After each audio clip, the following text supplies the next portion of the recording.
Le sujet d'aujourd'hui, ce sera comment faire des choix pour les créatifs, les gens qui ont envie de mener des projets. Je vais donner certaines mesures assez spécifiques, mais c'est tiré de mon histoire, donc c'est forcément biaisé et je pense que la plus-value, elle est surtout dans l'expérience et ce que je vais essayer de dire autour de ça. Pour un peu de contexte, j'ai décidé de lâcher les études pour mener un projet autre. Au début, dans les grandes lignes, c'était créateur de contenu slash influenceur, mais je me suis retrouvé à changer de chemin et je me retrouve là, à développer. Là, ce qui est en train de se produire, c'est un petit projet loisir. J'y vois pas de grands enjeux. C'est vraiment juste pour sortir ce que j'ai en moi.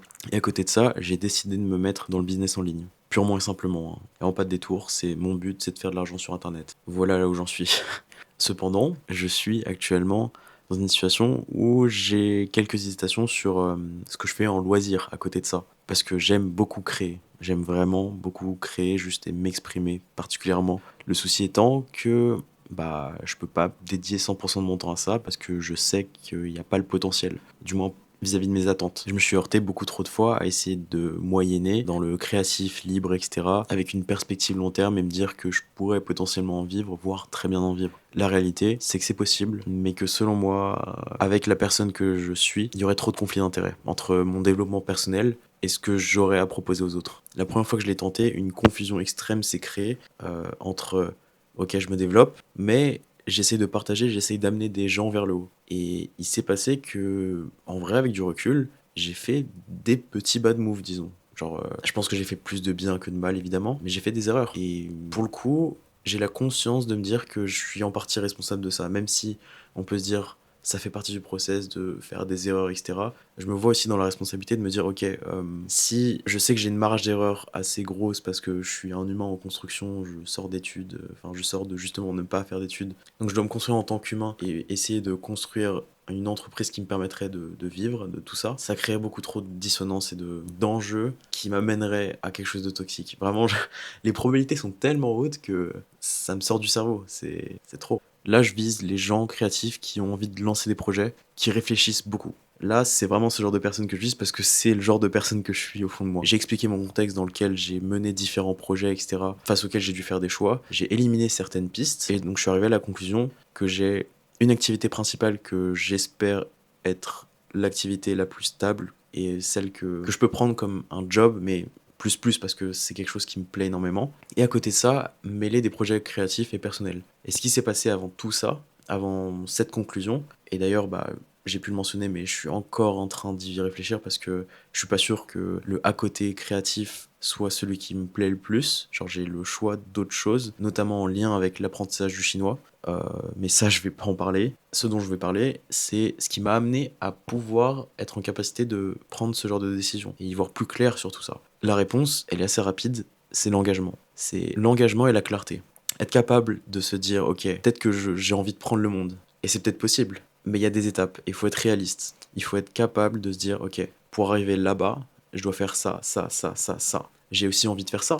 Donc il faut être capable de faire ça, ça, ça, ça, ça. Maintenant, ce que tu peux faire, c'est déjà en fait t'intéresser aux premières étapes. Tu peux pas, même si c'est extrêmement motivant, regarder juste en haut. Et quand on est galvanisé par la motivation et une vision absolument de rêve, on peut être très facilement dans la situation où on se monte des plans totalement irréalisables. Le souci, c'est qu'on n'arrive pas à s'en rendre compte. En fait, on moyenne entre, on y arrive un peu grâce à beaucoup d'intensité et un prix invisible. Je dirais par exemple le sommeil ou des choses qui comptent plus, genre la famille, le sport par exemple, ou ce genre de choses. Donc en réalité, les progrès qu'on perçoit et la situation dans laquelle on a l'impression qu'on pourrait réussir à atteindre tout ce qu'on veut atteindre, elle est illusoire et elle est très court-termiste. Et quand on n'y arrive pas, c'est qu'on n'y arrive juste pas, on n'a pas l'énergie, on n'a pas la motive et on se fait submerger en fait, la réalité nous frappe. L'engagement et la clarté, c'est ce qui permet de définir un cadre et de mesurer les choses. Parce que tout ce qui est mesurable est améliorable. Je vais le répéter, tout ce qui est mesurable est améliorable. Si on est en capacité de mesurer, qu'on arrive à avancer en certaines quantités vis-à-vis d'un objectif, et qu'en fait, ouais, on développe cette capacité à jauger l'avancement des projets, et ben on peut ensuite améliorer et beaucoup mieux juger des choses. Donc pour ça, je viens de dire la réponse vis-à-vis de ce qui peut bloquer beaucoup de gens, il faut essayer. Dans beaucoup de situations, les gens, ils se font des nœuds dans le cerveau, ils pensent énormément à ok, j'ai ces deux objectifs majeurs et il faut toutes ces étapes intermédiaires. Est-ce que ce plan il serait tenable sur X temps, est-ce que ces 2 premières étapes, je devrais peut-être le faire de cette manière, de cette manière? Bah, en fait, faut essayer. On a souvent très facilement la bonne intuition dès le début et si c'est pas le cas, on peut le corriger en essayant. Justement parce que l'expérience tangible et réelle, elle mettra en évidence ce qu'on est censé faire. La partie engagement, personnellement, c'est quelque chose qui m'a beaucoup aidé, c'est de me dire, notamment, moi je vais donner mon exemple, très concret, milieu août disons, j'ai énormément d'ambition.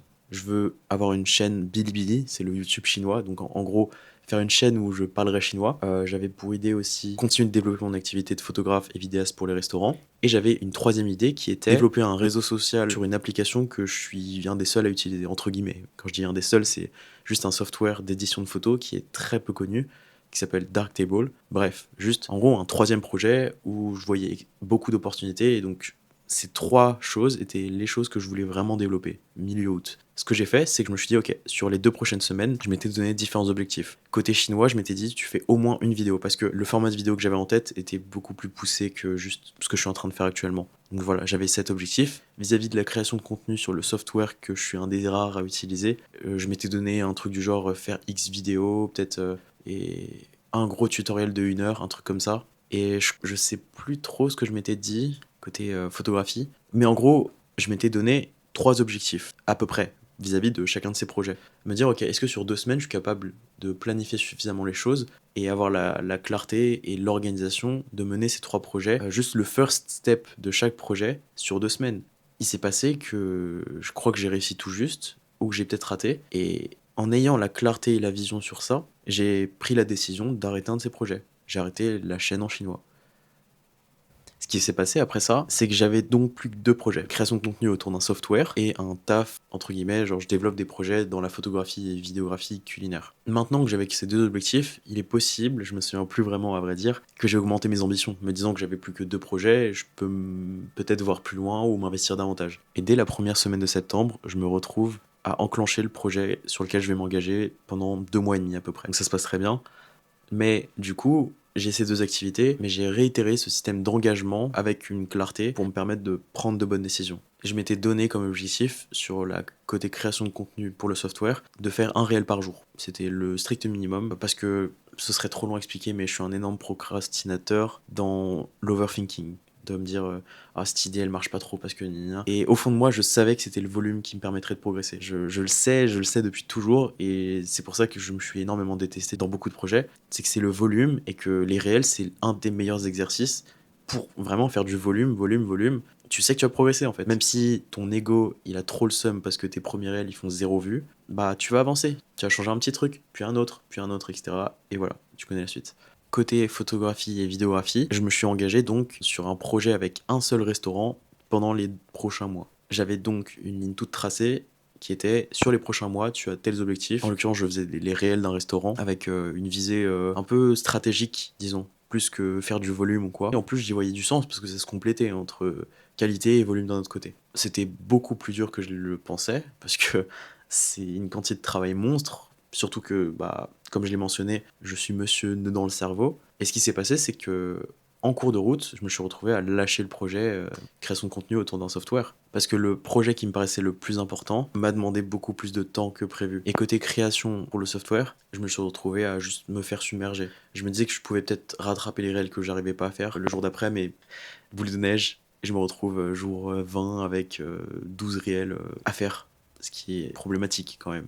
Donc je dis que l'engagement permet de tirer un trait sur les projets, mais je suis même pas allé au bout de l'engagement sur un des 2 projets que je m'étais donné. Ce que j'aimerais alors ajouter, c'est la clarté que j'ai eue et la prise de décision que j'ai décidé d'avoir grâce à cette dynamique d'engagement. Donc j'ai dit que début septembre, je m'engage pour les prochains mois, à vrai dire jusqu'à début novembre, donc 2 mois pleins. Et c'est au milieu du mois d'octobre que je décide d'abandonner totalement la partie création de contenu pour un software. Là où je veux apporter de la précision, c'est que c'est cette notion d'engagement qui m'a permis de prendre ces décisions. C'est cet engagement qui m'a permis de donner un cadre et de me dire, ok, ce projet, c'est maintenant ou jamais. Si tu te retrouves en échec, tu te retrouveras en échec plus tard parce que c'était pas le projet principal. Et donc dans tous les cas, ça se retrouverait à être un second projet. Si j'ai pas réussi à le mener en tant que second projet maintenant, je n'arriverai pas à le mener en tant que second projet plus tard. C'est pour ça qu'en cours de route, j'ai décidé volontairement de tirer un trait sur ce projet et de me concentrer sur le projet principal. Donc je l'ai pas mentionné jusque-là, mais il y a aussi la hiérarchisation de ce qu'on fait.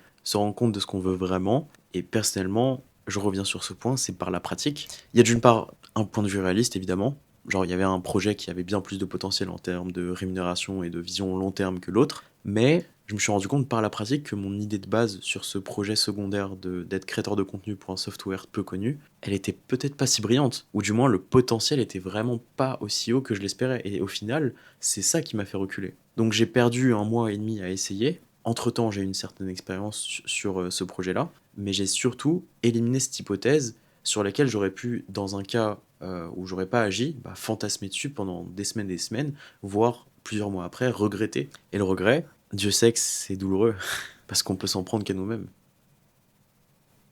C'était assez dense, et je me sens plein d'énergie. J'espère que c'était assez fluide et que mon élocution était suffisante.